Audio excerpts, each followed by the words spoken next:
Sa ngayon ay isang posibleng mangyari na nakikita natin ay ang upcoming free agent na si Christian David, ang 6'8 forward ng Blackwater, ay lilipat dito sa San Miguel.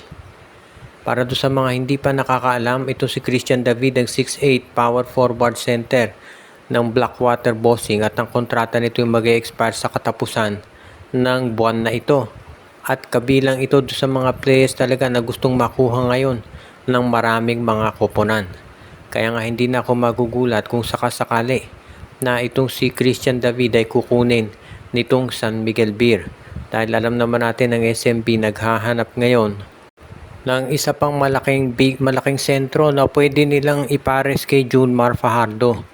Hindi naman lingid sa kaalaman ni Coach Leo Austria na itong si Junmar Fajardo talaga hindi na bumabata. Nakikita naman natin yan.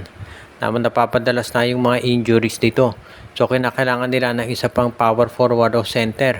Si Motaw Tua, matanda na rin. So bagay na bagay itong si Christian David dito sa San Miguel.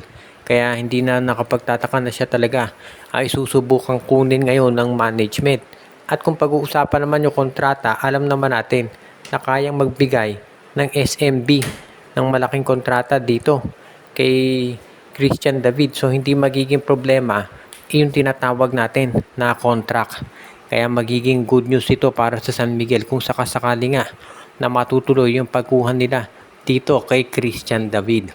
Dahil alam naman natin ang San Miguel, ang laro niya talaga yung gumagamit palagi ng mga big man. Kaya nababagay kung sakasakali na makuha nila dito sa kanilang roster ang nabanggit na center.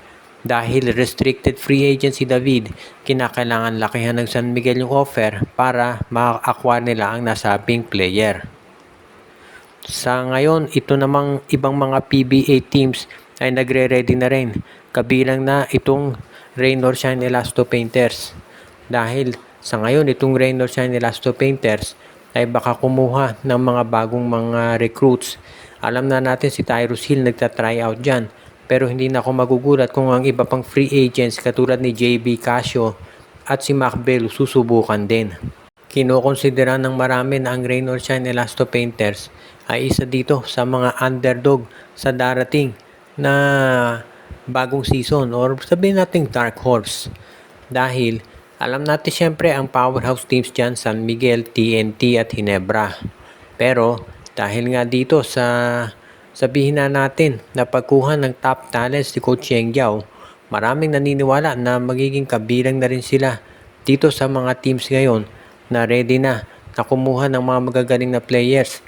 Kaya kung sakasakali, magiging maganda talaga to para dito sa lineup ni Coach Yeng Giao na sabihin na natin makapasok na sa finals. At sa totoo lang, maraming mga fans ang gusto na itong Rain or Shine makapasok na sa finals para nga ma-break na yung tinatawag na monopolya nitong San Miguel at ng TNT at Ginebra.